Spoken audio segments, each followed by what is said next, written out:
As you're building wealth, it is essential that you are tax efficient. So what are some tax efficient investment strategies for your retirement? Got that and more coming up.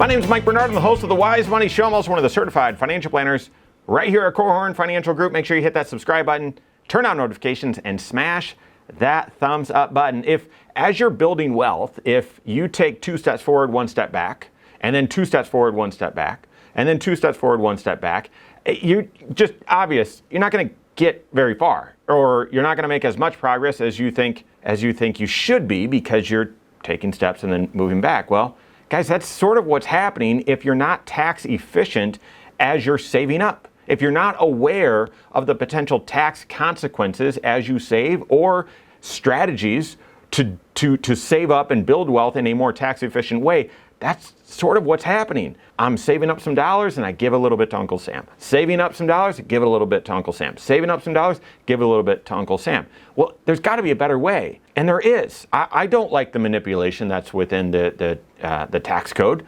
I wish that we didn't have, that we were able to all build wealth and not have to think about the rules and the if-thens and the, well, what about this approach that is the U.S. tax system. But guys, it is the most complicated tax system on the planet, and the amount of taxes that you pay in your life will be your largest expense. It's not even close. Categorically, it will be your largest expense. So how can you build wealth? How can you build up retirement savings in a tax efficient way? Well, I'm gonna share with you 3 different tiers, okay? I would, and I'm gonna approach it this way.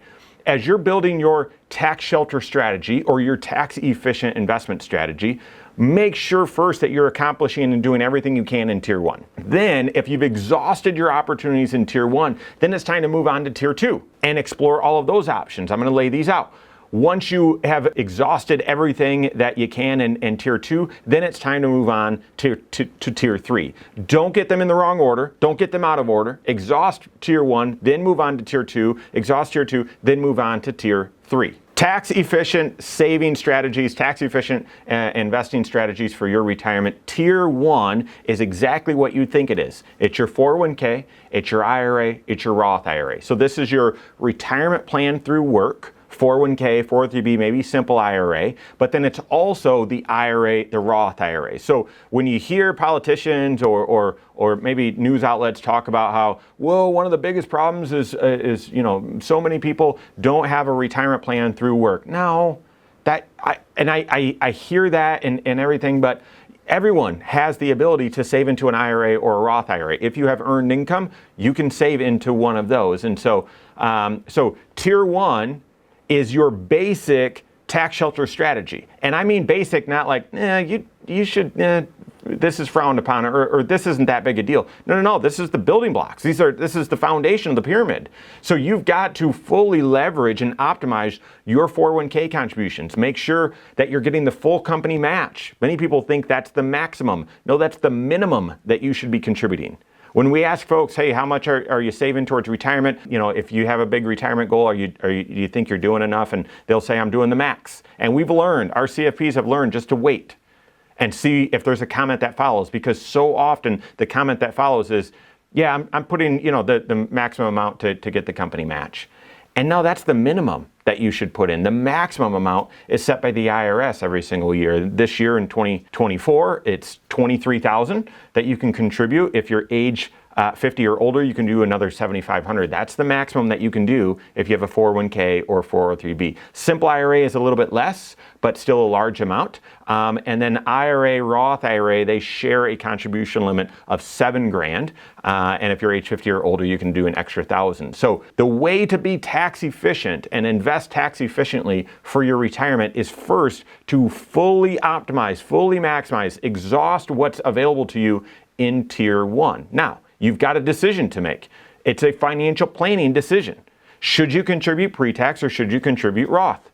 You've got to figure that out working with your CFP. If you just think, let me see, I feel like pre-tax today, or I feel like Roth today, or I heard someone talk about the Roth, so I guess I'll do that one. No, you've got to strategize. Look at your tax picture, both your tax picture today, but also projecting out, well, where do you think your tax picture is going to be in the future based on your income, tax rates, those sorts of things. And that will help your CFP give you advice and guidance on, now you should be doing pre-tax, or you should be doing Roth, or one of our favorite ideas, if depending on your situation, max out what you're doing pre-tax to your 401k, contribute the maximum possible, and then also you and your spouse fund Roth IRAs. So you've got tax diversification, you've got both. So that's tier one, exhaust tier one, and I think that addresses the tax efficient investment strategies for the majority of folks. But maybe you need to move on to tier two. You've exhausted tier one, and there's still resources that you're able to save or want to save in order to reach your retirement goal. So tier two is more creative.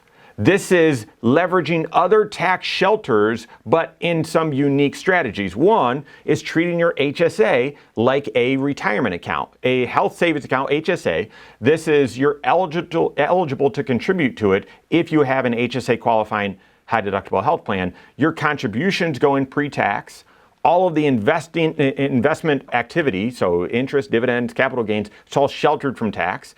And then in retirement or out there in the future, you can draw these dollars out as long as they're to cover a qualifying medical expense at that time, or to reimburse you for a qualified medical expense that you incurred earlier. Then that money comes out tax-free. It's extremely unique, pre-tax in, tax sheltered, tax-free out. And so repurposing those dollars, instead of as short-term, when I have a medical expense, I'm going to use it, but instead investing them and treating them like long-term dollars for your retirement financial future, that's likely the most tax-efficient vehicle that you'll have available to you. That's tier two. Also tier two, backdoor Roth. If you make too much money in order to contribute to a Roth, then you've got to have, you're exhausting that tier one by maximizing your 401k. Maximizing your 401k. I'm doing everything I possibly can, and I make too much money, I can't fund a Roth. So now tier two, backdoor Roth. And the reason why it's not still stuck at tier one is, well, there's some if-thens. It might make sense for you to do a backdoor Roth if you don't have any other pre-tax IRA money. If you do have some pre-tax IRA money, then you might want to avoid doing a backdoor Roth, or at least work with your CFP to learn about the pros and the cons. And then the third concept within the kind of tier two investment or tax efficient investment strategies is the mega backdoor Roth. Now, sounds even better, right? No, mega just means you can actually contribute more to it, but it's not available to many people. So you have to have a 401k at work, a 401k that allows after-tax contributions, not all of them do, and a 401k at work that allows for in-service withdrawals or in-plan conversions, where you are contributing the maximum amount or leveraging your tier one, you're maxing out your 401k. But then the mega backdoor Roth is you can actually contribute above and beyond your pre-tax or Roth 401k limit. You can contribute above and beyond after tax. And you're doing that in an after-tax way. You don't get a tax benefit for it, but the growth on those dollars are taxable. So it's different than the Roth. But the reason why I would say that your plan needs to allow for in-service withdrawals or rollovers or in-plan conversions is you don't want that money staying in the after-tax inside the 401k. You're allowed to transfer those dollars, those after-tax contributions, to your Roth IRA or to the Roth side of your 401k. And all of a sudden, this means that you can contribute, or you can get a lot more dollars growing tax-free in the Roth for you. So tier two, more creative tax planning strategies, tax shelter strategies, HSA, backdoor Roth, mega backdoor Roth. And then finally, tier three. Tier three is tax-efficient investment strategies outside of tax shelters. So what does this mean? Could be building up cash. If you're near retirement or close to retirement, I recently did a video on this about how critical it might be that the first few years of your lifestyle, you are supplementing your Social Security and other retirement sources with withdrawals from cash. Not withdrawals from your emergency fund, but you've built up excess cash along the way, and that excess cash didn't give you any tax benefit along the way. The interest that you're earning is taxable to you, so this is not tax efficient. Here's what makes it tax efficient. When you're drawing drawing that out and living on it in retirement, is it taxable income to you? No, you're just pulling money out of savings. And therefore, that means your tax picture for that season, while you're living off of cash, is very, very low. You might be in a 0% tax bracket, opening the door for Roth conversions or other tax strategies. So in this third tier, non-tax shelter investment savings could be building up cash account, excess cash account, could be tax efficient investing inside of an individual account or a joint account, a non-IRA account. So tax efficient investing, what does that look like? Investing in exchange traded funds, they have a very unique tax treatment that you should be considering if you've got dollars in this tier 3.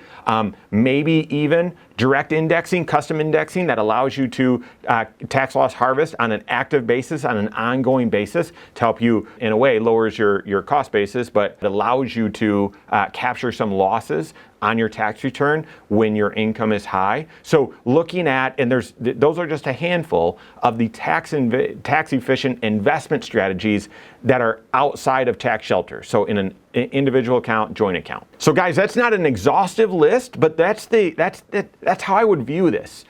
Tax efficient retirement strategies or investment strategies, that's essential to building wealth. It's a must. You need to have it. Look at what your options are in tier 1 and exhaust those. Then move on to tier 2, exhaust those. And if there's dollars left that still need, that you're still saving up for your retirement, investing those in tier 3, working with your CFP to build some tax efficient strategies with ETFs, direct indexing, or something like that. Work with your CFP on that. If you don't have a CFP on your team, contact one on my team. Find us online, Korhorn.com. That's Korhorn with K, wisemoneyshow.com. You can find us there as well, or give us a call, 574-247-5898. All right, there you have it. Go out and take your next wise step in your financial life.